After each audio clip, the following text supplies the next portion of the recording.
Today I'm going to be DSD does KT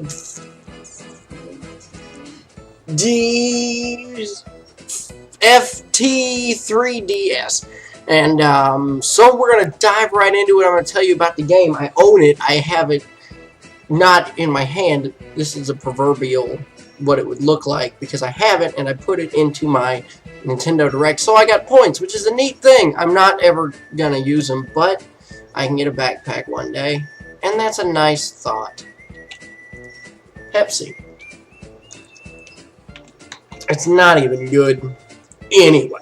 So the game goes is this: the story of a Kirby game is usually something along the lines of someone is here, something bad's happening, and that's what happens. So who's here this time? It's Big Bumblebee Queen. Whoa! Look at her. Ain't she something with a sword? And that is Sectonia.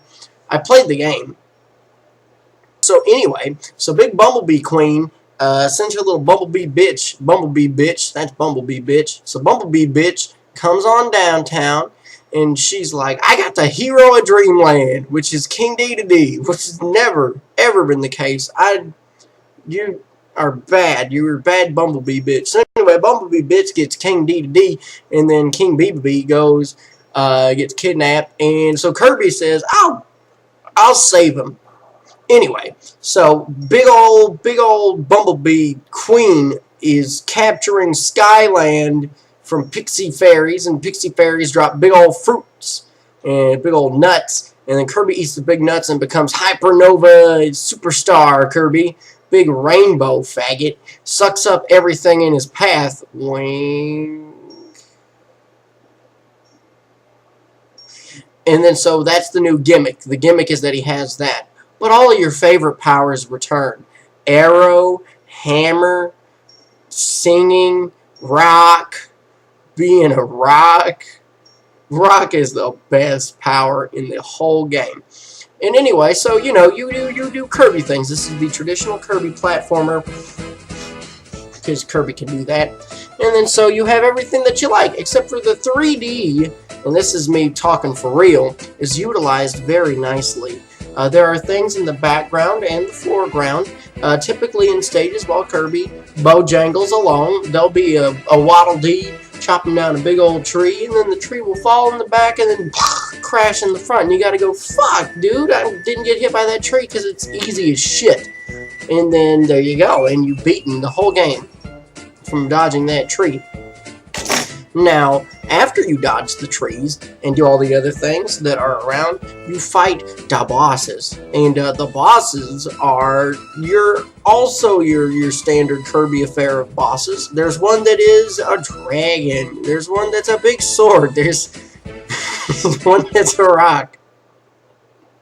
Rock is the best boss. And anyway, after you get done fighting Rock, the boss, and the bosses, you fight other bosses, like for real, the boss bosses. And these bosses are really, really fun to fight. Like if you're looking for a game that has fun boss rush mode, this is a really good game to get. The bosses are real nice. They got the tree, they got a fire frog, they got this same rock. That's not a real boss. I wish it was, but it's not. And the bosses are all real neat. And then after you get done beating the game, you get King DSD mode, where you play through it again, but as King DSD, and then you fight all the bosses. You get to fight all the bosses again as King DSD, except for the bosses aren't the regular bosses. Like, you know how there was Tree and Frog and Rock? Well, now there's Tree Frog. That's not a Tree Frog. Ugh. Made me laugh. But then you fight Deluxe Tree, Deluxe Frog, Deluxe Rock, and then you beat the whole shit. You beat all the cool guys. And then at the end, instead of fighting Evil Queen Bee, you fight Evil King DD, and Meta Knight. Or Dark Meta Knight. Galacta Knight? Dark something. Not the real Meta Knight. Some weird Meta Knight. And then you unlock the boss rush mode.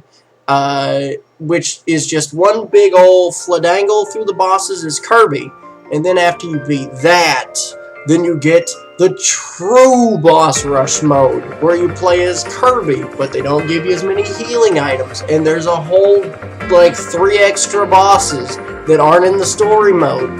And you beat it using only the rock power, like I did. That's right, I 100%ed this game. I beat all the little mini games. I beat all of the little the side stuff. I didn't get all the collectibles because I'm not a horrible human, and you don't do that because it's boring.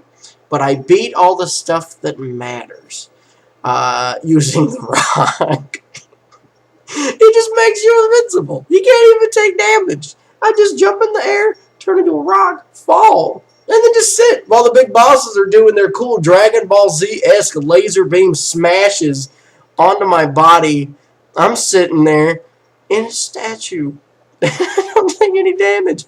I'm the cheapest and most horrible person at video games, but I did beat it. But even with all of that content, who's the real warp star of the game?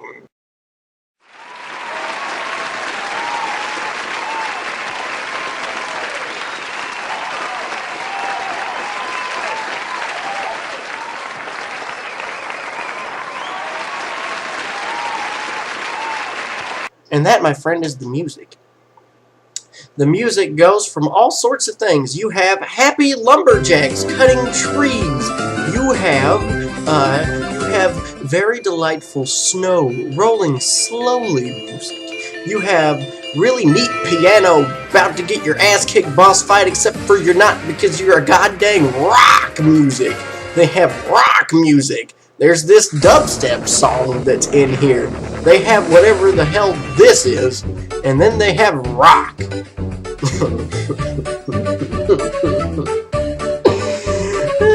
10.